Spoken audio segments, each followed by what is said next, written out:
Chers auditeurs, chères auditrices, chers frères et sœurs en Christ, jeudi dernier, nous avons célébré la solennité de l'ascension de notre Seigneur Jésus-Christ.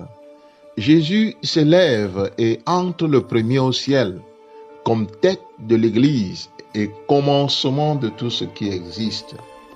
Il donne aux membres de son corps que nous sommes l'espérance de le rejoindre un jour.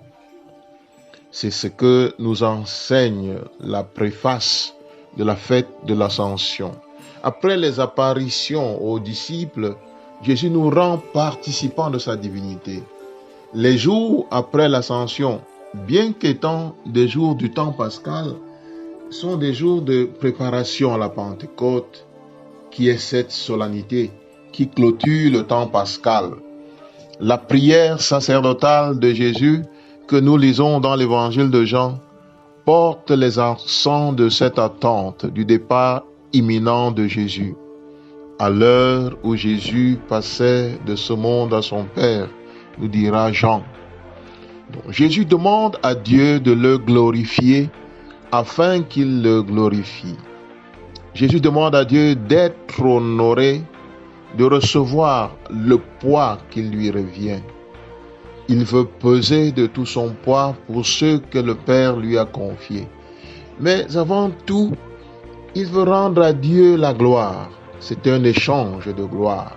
Cette gloire de Jésus est une gloire au service des siens.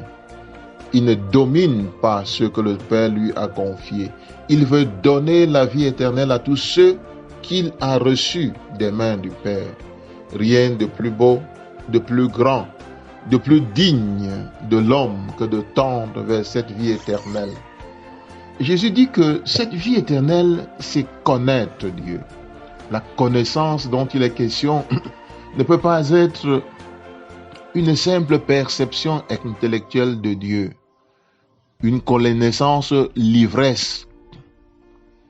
Bien qu'un effort constant pour comprendre notre foi soit nécessaire, il me semble que Jésus parle ici d'une connaissance qui est expérience de la rencontre avec Dieu.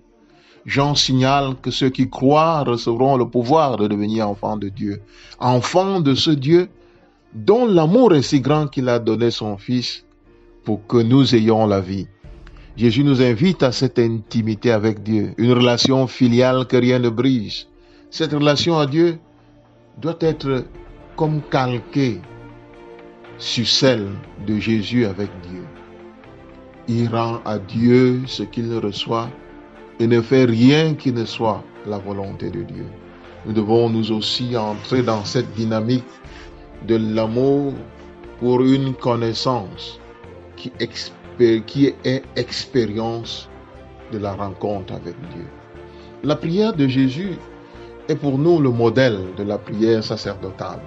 Ce qui habite le cœur de Jésus, c'est le salut de ceux qui ont accueilli la parole, de ceux qui ont accueilli la parole de Dieu, de ceux qui ont reconnu en lui le Sauveur. Il se soucie de leur salut. Il n'est pas rare de constater que la préoccupation légitime pour le bien-être passe quelquefois avant le désir du salut. Le plus grand bien que nous pouvons souhaiter à un homme, c'est le salut. Vivre en ce monde cette communion avec Dieu et vivre un jour le bonheur, la béatitude éternelle.